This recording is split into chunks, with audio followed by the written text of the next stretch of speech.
Hello, my name is Alex Isles and welcome to the Museumpark Orientalis at the Temple of Mithras.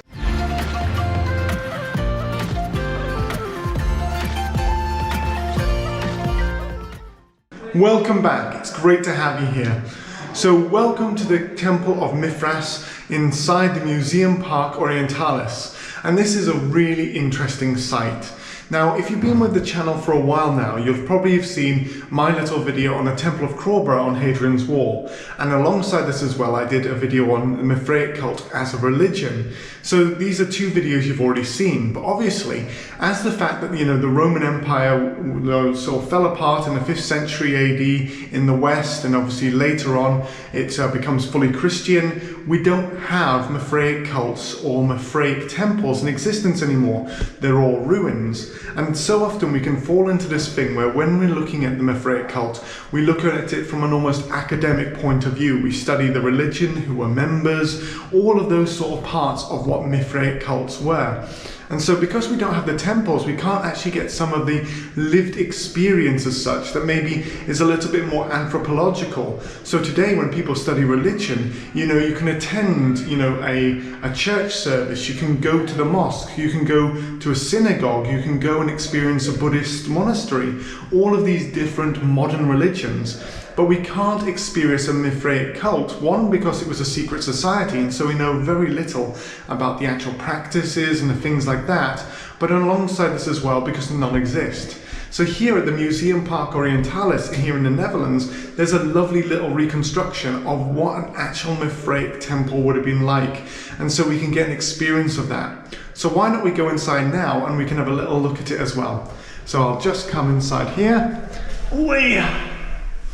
And here we are inside the Mithraeum, and straight away it is amazing to be inside here. Obviously it's been lit up with modern lighting, but you still get a sense of what a Mithraeum would have been like.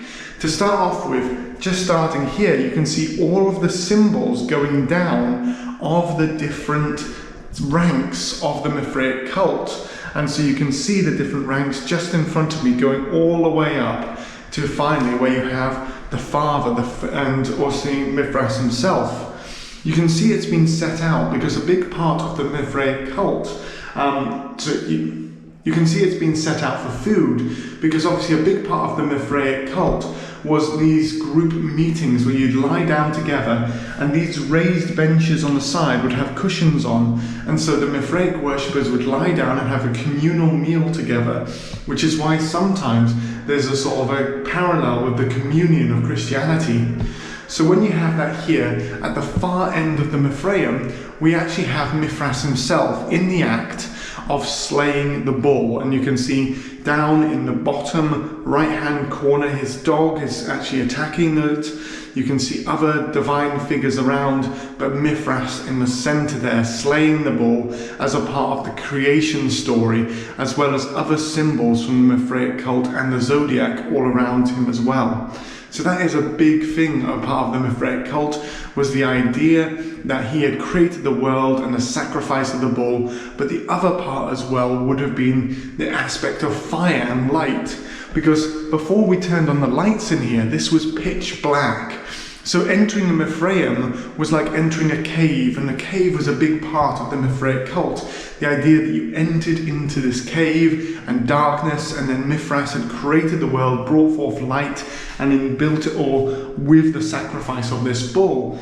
So if you can imagine sitting in here, and the only light you have is from small little Roman oil lamps all the way around the outside, suddenly that adds a new element. It's dark, it's the flickering light of the oil inside of here, and how the light dances across the walls would have suddenly influenced the way people would have interacted with this. It would have been maybe more hushed voices, or if you've got a lot of people here together speaking, you can hear the echo of my voice. So you've got the echoey nature of being inside a cave with a fire. The way the songs and the worship would have occurred inside of here would have then added into this whole experience of being a Mithraic worshipper. And it's something that we can't always interact with, we can't always understand, because we know very little of how the actual cult of Mithras worked. But on top of this as well, the actual physical experience of the faith, the physical experience of the religion is lost to us because we don't really have this Mithraic temple where people can gather together and reenact their religious services.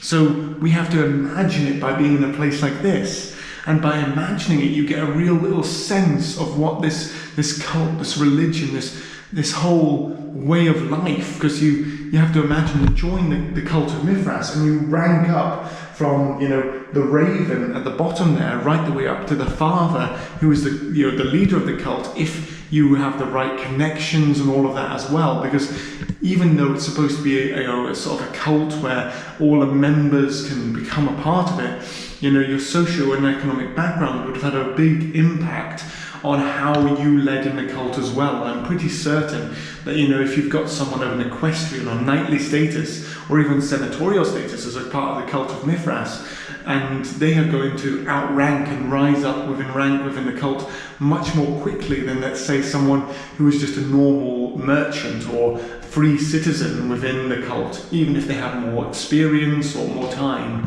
So that would have had a big impact on the way that this cult would have been experienced as well. You've got to think, you don't leave your socio-economic status at the door. It's still brought into the cult, even as much as they might have had a veneer of meritocraticness within the cult of Mithras.